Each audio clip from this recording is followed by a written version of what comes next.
ഇത് പൂർണ്ണമായും നമ്മൾ കൈകാര്യം ചെയ്ത് ഇത് കേരളത്തിലെ ഒരു ജനങ്ങളും വിശ്വസിക്കാത്തൊരു രീതിയിലേക്ക് കാര്യങ്ങൾ കൊണ്ടുപോയി. അതിൻ്റെ ഉത്തരവാദിത്വം കേരളത്തിലെ പോലീസിനുണ്ട്. കാരണം ഈ മാധ്യമങ്ങളിലൂടെ ഇടയ്ക്ക് വന്നിട്ടുള്ള ഏത് ഘട്ടം എന്ന് വെച്ചാൽ ഇതിൻ്റെ സ്പെഷ്യൽ ടീമിനെ വെച്ചാണല്ലോ ആദ്യം മുതൽ അന്വേഷിക്കുകയാണല്ലോ. ആ അന്വേഷിക്കുന്ന കാലം മുതലാണ്. അതിനു മുമ്പ് തെരഞ്ഞെടുപ്പും ഒക്കെ ആയിരുന്നു. ആ അന്വേഷിക്കുന്ന സമയം ഒറ്റ സെക്കൻഡ് സാർ, 4 DNA പരിശോധനാ ഫലം, 125 ശാസ്ത്രീയ പരിശോധനാ രേഖകൾ, 195 സാക്ഷിമൊഴികൾ, 70 തൊണ്ടിമുതലുകൾ, 21 ലക്ഷം ഫോൺ കോൾ പരിശോധന, 5000 പേരുടെ വിരലടയാളം, 1500 പേരെ ചോദ്യം ചെയ്യൽ. ഒരു ഏപ്രിൽ 28 നടന്നൊരു കൊലപാതകവുമായി ബന്ധപ്പെട്ട് ചെറിയ ഒരു സമയത്തിനുള്ളിൽ ഇല്ല, ഒരിക്കലും ഞാൻ പറയില്ല. പോലീസ് ഒരുപാട് ശ്രമിച്ചിട്ടുണ്ട്, അതിനൊന്നും ഞാൻ ചെറുതായി കാണുന്നില്ല. പക്ഷേ ഇതിനകത്തുണ്ടാക്കിയ ദുരൂഹതകൾ കേരള സമൂഹത്തിൽ മാധ്യമങ്ങൾ വഴിയായി വന്നിട്ടുള്ള ഒരു കാര്യങ്ങളും, കാരണം ഈ ഒരു കേസിൻ്റെ പ്രത്യേകത എന്താണെന്ന് ചോദിച്ചാൽ ഒരവസരത്തിലും ഔദ്യോഗികമായ വാർത്തകൾ പുറത്തുവിടുന്നില്ല. മറ്റേത് കേസിനകത്തും പോലീസ് പബ്ലിക്കിന് മുമ്പിൽ ഔദ്യോഗികമായി അതുവരെ കിട്ടിയ ചില കാര്യങ്ങളെങ്കിലും സൂചനകളെങ്കിലും പുറത്തുവിടാറുള്ളതാണ്. ഈ കാര്യത്തിൽ ഒന്നും വിട്ടിട്ടില്ല. പൂർണ്ണമായും അന്ധകാരത്തിൽ നിർത്തിക്കൊണ്ടാണ് ഈ അന്വേഷണം നടന്നത്. ഇതിനകത്ത് ആദ്യം പറഞ്ഞു പല്ലിന് അകൽച്ചയുള്ളയാളാണെന്ന് പറഞ്ഞു, ഇപ്പോൾ പറയുന്നു അകൽച്ചയില്ല എന്ന്. കുളിക്കടവിൽ വച്ച് തമ്മിൽ തർക്കമുണ്ടായി, കളിയാക്കി, അതിൻ്റെ ഒരു വൈരാഗ്യത്തിനാണ് എന്ന്. ഇതൊക്കെ പോലീസിൽ നിന്ന് തന്നെ അല്ലാതെ പത്രക്കാർ മെനഞ്ഞെടുക്കുന്നതാണോ?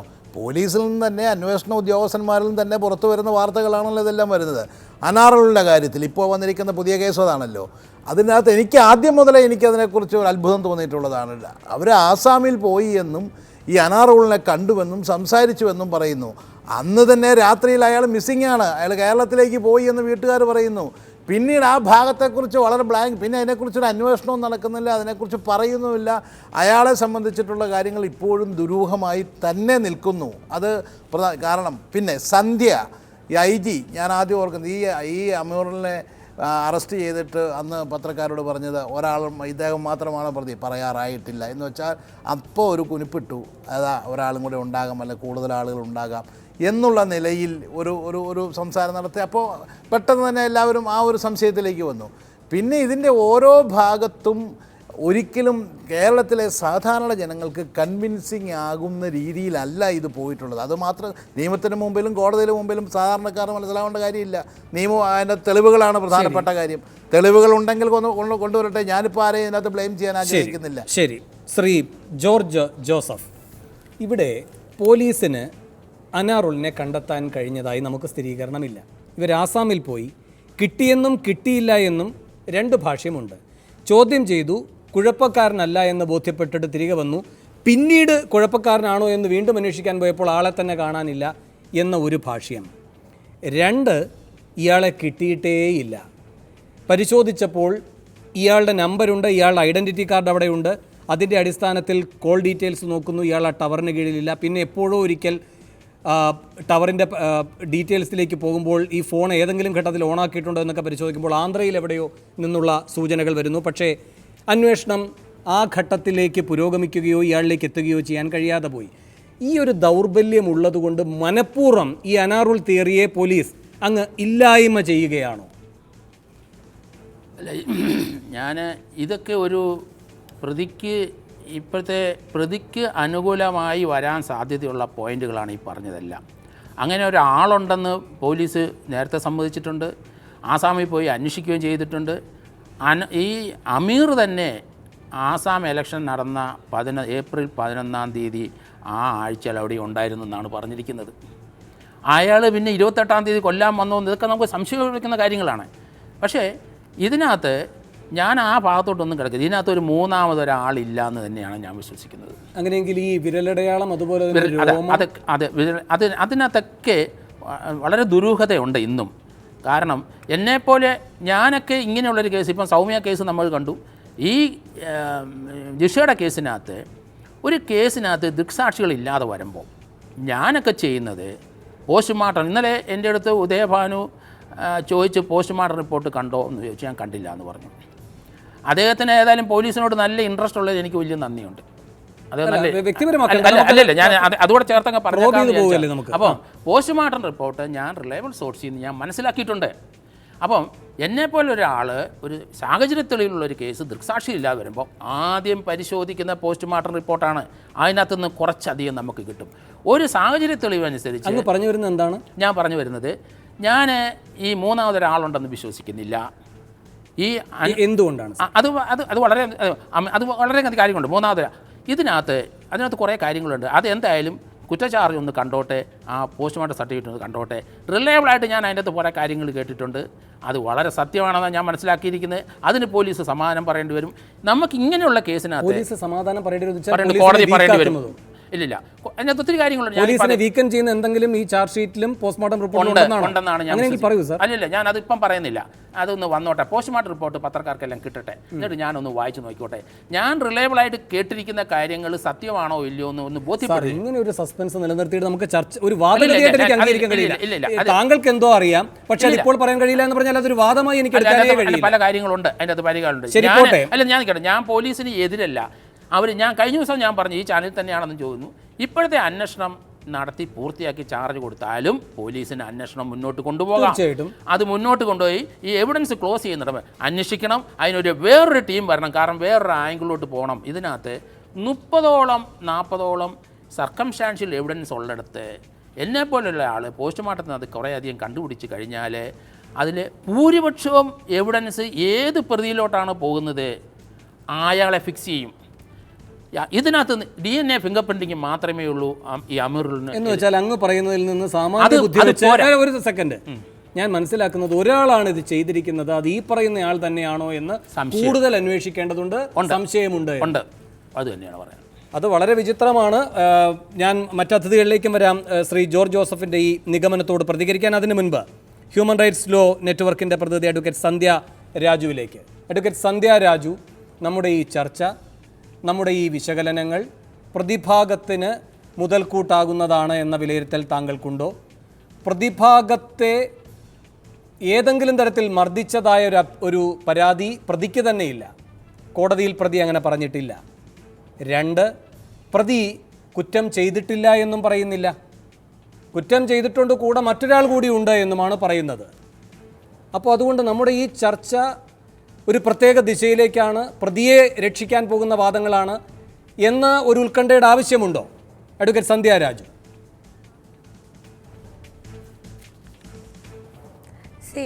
ബേസിക്കലി ഇങ്ങനത്തെ ഒരു സിറ്റുവേഷനിൽ തുടക്കത്തിൽ തന്നെ ഒരു ഇൻവെസ്റ്റിഗേഷൻ ഫെയിലിയറിൻ്റെ ഒരു സിറ്റുവേഷൻ നമ്മൾ കാണുന്നുണ്ട്.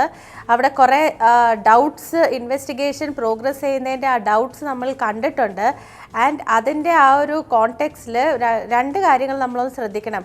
ഒന്ന്, ഇവിടുത്തെ നമ്മുടെ മലയാള ഭാഷ അവർക്ക് ശരിക്കും അറിയത്തില്ല. സെക്കൻഡ്ലി, അവർ ഹിന്ദി പോലും അവർക്ക് ശരിക്കും അറിയാൻ മേലാത്ത ആ ഒരു കോണ്ടെക്സ്റ്റിലെ ആൾക്കാരോട് നമ്മൾ സംസാരിക്കുമ്പം ഒന്ന് അവരുടെ ആ ഒരു വേറൊരു മൈഗ്രൻ്റ് ആയിട്ട് മൈഗ്രൻ്റ് ലേബേഴ്സ് ആയിട്ട് വരുന്ന ആ ഒരു കോണ്ടെക്സ്റ്റിൽ എത്രത്തോളം ഒരു ഇൻഫ്ലുവൻസ് പോലീസുകാർക്കും പറ്റും, എത്രത്തോളം ഒരു ബയസ് ഉണ്ട്, അത് നമ്മൾ മനസ്സിലാക്കണം. സെക്കൻഡ്ലി, നമ്മൾ വേറൊരു കാര്യം, നമ്മുടെ ക്രിമിനൽ ജൂറിസ്പ്രുഡൻസിൽ തന്നെ ചാർജ് ഷീറ്റ് വന്നാലും തന്നെ it's basically you have to be proven guilty. ഇപ്പം ഇയാൾ പറയുവാണ് ഈ ഒരു സാഹചര്യത്തിൽ ദാറ്റ് വേറൊരാളും കൂടെ ഉണ്ടായിരുന്നു എന്ന് പറയുമ്പോഴത്തേക്ക് ഡെഫിനറ്റ്ലി അതൊരു ഇമ്പോർട്ടൻ്റ് ആസ്പെക്റ്റ് ആണ്. അത് നമുക്ക് മൈൻഡ്ലെസ്ലി കളയാൻ ഒക്കത്തില്ല. ആൻഡ് ബഹീറുള്ളും കൂടെ ഇങ്ങനെ ഫ്രീ ആയിട്ട് സംസാരിച്ചത് ഈ റീസെൻ്റ് ഇടയിലാണ്. ഈ റീസെൻ്റ് ഇടയിൽ സംസാരിക്കുമ്പോൾ ഞാനല്ല ചെയ്തതെന്ന് അവിടെ പറയുമ്പോഴത്തേക്ക് അത് നമുക്ക് ഡെഫിനറ്റ്ലി മൈൻഡ്ലെസ്ലി അത് നമുക്ക് വിട്ട് കളയാൻ ഒക്കത്തില്ല. രണ്ടാമത് പറഞ്ഞത് ഒന്നുകൂടെ വ്യക്തമാക്കാമോ? മനസ്സിലായില്ല. രണ്ടാമത് പറഞ്ഞത് ഒന്നുകൂടെ ഒന്ന് വിശദീകരിക്കാമോ?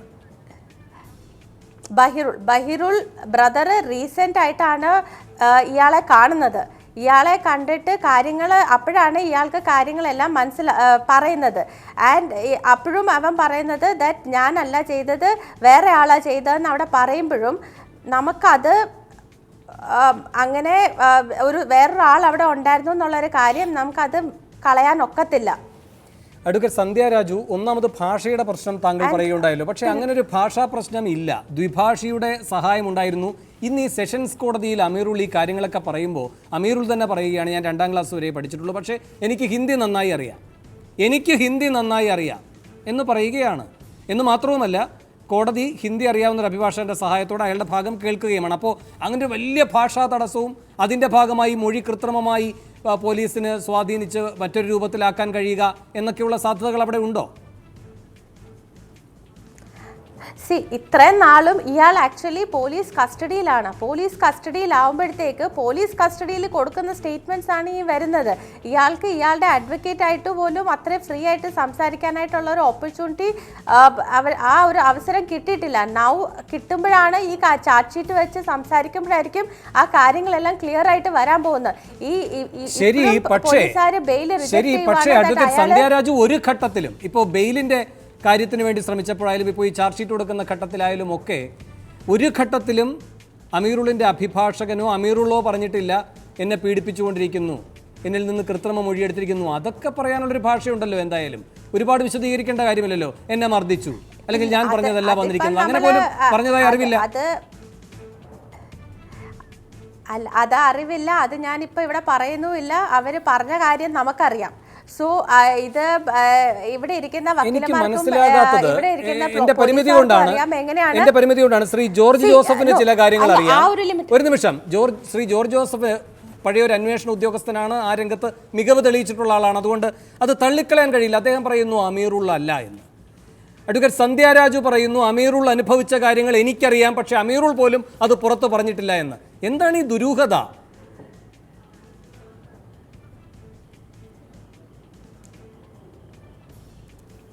അഡ്വക്കേറ്റ് സന്ധ്യ രാജു, എന്താണ് ഈ ദുരൂഹത? അമീറുൾ പുറത്തു പറയാതെ അടക്കി വെച്ചിരിക്കുന്നതും താങ്കൾക്കറിയുന്നതുമായ എന്താണ് ഇതിലുള്ളത്?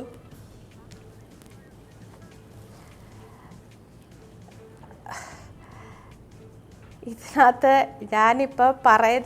ഞാൻ പറയുന്നത് ഇവിടെ പറഞ്ഞാൽ അത് ശരിയാവത്തില്ല. ബിക്കോസ് അത് എനിക്കത് ബഹീറുളിനോടും കൂടെ സംസാരിക്കാനൊക്കത്തുള്ളൂ. ബിക്കോസ് ബഹീറുളാണ് കാര്യങ്ങൾ നമ്മളോട് പറയുന്നത്. ശരി, അഡ്വക്കേറ്റ് സന്ധ്യ രാജു, ഇപ്പൊ ബദറുൾ ആണല്ലോ താങ്കൾ ഉദ്ദേശിക്കുന്നത്, അമീറുളിന്റെ സഹോദരൻ അല്ലേ? ബദറുള് ആദ്യം ഈ സംഭവങ്ങൾ അറിഞ്ഞിട്ടേയില്ല. അന്ന് കൊടുത്ത മൊഴിയിൽ പറഞ്ഞിരിക്കുന്നത് ഇങ്ങനെ അനാറിനെ പറ്റിയൊന്നും അമീറുൾ പറഞ്ഞിട്ടില്ല എന്നുമാണ്. ഈ സംഭവം തന്നെ അമീറുൾ പറഞ്ഞിട്ടില്ലല്ലോ. അപ്പോൾ അതുകൊണ്ട് അന്ന് അനാറിനെ പറ്റി അമീറുൾ പറഞ്ഞിട്ടില്ല എന്നത് ഒരു വലിയ പറഞ്ഞോളൂ. ഞാനത് പറയാം. ബഹീറുളിന് അനാറുളിനെ കുറിച്ച് അറിയത്തില്ല. ഓക്കെ, ബഹീറുളിന് അനാറുളിനെ കുറിച്ച് അറിയത്തില്ല. ബഹീറുളുടെ ആ ഒരു സർക്കംസ്റ്റാൻസ് ആദ്യമായിട്ട് ആലുവയിൽ ബഹീറുളിനെ അമീറുളിനെ കാണിക്കാൻ ചെല്ലുമ്പോഴത്തേക്ക് അവർ തമ്മിൽ സംസാരിക്കുന്നത് ഹിന്ദിയിലാണ്. ഈ ബഹീറുൾ എന്ന് പറയുന്ന ആള് ഹിന്ദി തന്നെ അവരുടെ അത്രയും പ്രോപ്പർ അല്ല. നമ്മൾ ഈ ഫ്ലൂവൻ്റ് എന്ന് പറയുന്ന ഈ ഹിന്ദി പോലും അവരുടെ പ്രോപ്പർ അല്ല, ഫ്ലൂവൻ്റ് അല്ല. ആ ലാംഗ്വേജിലാണ് പോലീസുകാർക്ക് മനസ്സിലാകാൻ വേണ്ടിയിട്ട് അവർ സംസാരിച്ചത്. അപ്പം അവിടെയും ഈ ലീഗൽ റെപ്രസെൻറ്റേഷൻ ഒരു അക്യൂസ്ഡിൻ്റെ റൈറ്റ് ആണെങ്കിലും തന്നെ അവിടെ ഒന്നും ഇവർക്ക് ഇത് കിട്ടുന്നില്ല. നമ്മൾ ഈ പറയുന്ന DK ബാസു ഗൈഡ് ലൈൻസ് അനുസരിച്ചുള്ള ഒരു അക്യൂസ്ഡിൻ്റെ റൈറ്റ്സ് ഒന്നും ഇവിടെ ഫോളോ ചെയ്തിട്ടില്ല. അങ്ങനത്തെ ഒരു അവസ്ഥയിൽ അതൊക്കെ നമ്മൾ ഈ പ്രോസിക്യൂഷൻ്റെ ആ സ്റ്റേറ്റ്മെൻറ്റ് പ്രോസിക്യൂഷൻ്റെ സൈഡ് പറഞ്ഞു. ഡിഫൻസ് ഇനി ഇപ്പം ആ പ്രോസിക്യൂഷൻ്റെ സ്റ്റേറ്റ്മെൻറ്റ് പറഞ്ഞു കഴിയുമ്പോൾ ഡിഫൻസ് അത് വരത്തേ ഉള്ളൂ. അപ്പം എനിക്ക് തോന്നുന്നു അഡ്വക്കേറ്റ് CP ഉദയഭാനുവിനും MC ആഷിക്കും സഹായിക്കാൻ കഴിയുമെന്ന്. അഡ്വക്കേറ്റ് CP ഉദയഭാനു, എന്താണ് അഡ്വക്കേറ്റ് സന്ധ്യ രാജു പറഞ്ഞു വരുന്നത്? ഏത് തരത്തിലുള്ള നീതി നിഷേധത്തെ പറ്റിയാണ്, ഏത് തരത്തിലുള്ള ഭാഷാപരമായ പ്രശ്നങ്ങളെ പറ്റിയാണ്, അതുണ്ടാക്കിയിരിക്കുന്ന സങ്കീർണതയെ പറ്റിയാണ്?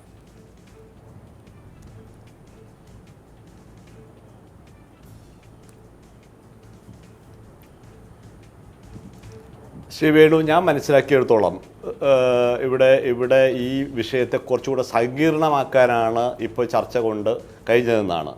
കുരുടൻ ആനയെ കണ്ടതുപോലെ എന്നൊരു മലയാള ഭാഷാ പ്രയോഗമുണ്ട്.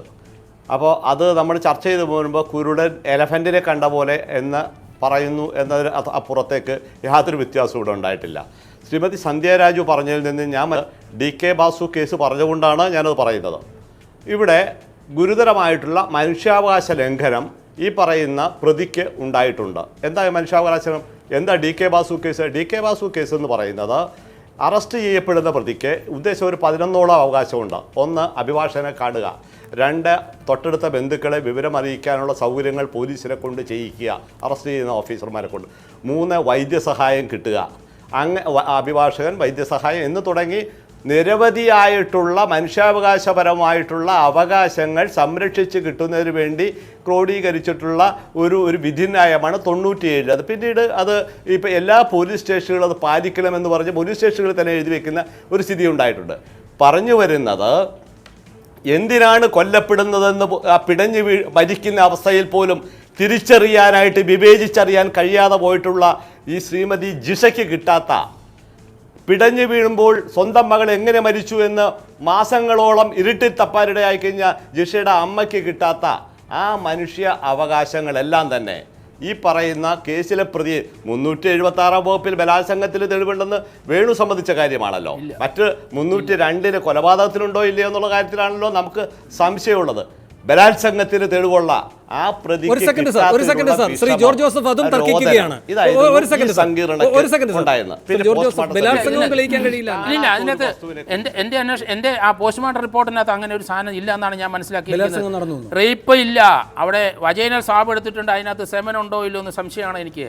കാരണം അല്ല സർ SP ഉണ്ണിരാജൻ പറഞ്ഞത് ബലാത്സംഗം നടന്നിട്ടുണ്ട്, പക്ഷേ പ്രതി ആഗ്രഹിക്കുന്ന തരത്തിലുള്ള ശാരീരിക കാമനയുടെ പൂർത്തീകരണം നടന്നിട്ടില്ല. ഇല്ല അതെനിക്ക് കാരണം ആ വജൈനൽ ഏരിയയിൽ അത് ഒരു എന്തോ സാധനം ഇട്ട് പിടിച്ചിരിക്കുകയല്ലേ, അതിനകത്ത് അത് ആ പോസ്റ്റ്മോർട്ടം ചെയ്തിരിക്കുന്ന അവർ തന്നെ ഒരു സെക്ഷൽ അസാൾട്ട് എന്നല്ലാതെ അതിനപ്പം ഒന്നും പറഞ്ഞിട്ടില്ല. എവിടേക്കാണ് പോകുന്നത് അഡ്വക്കേറ്റ് MC ആഷി?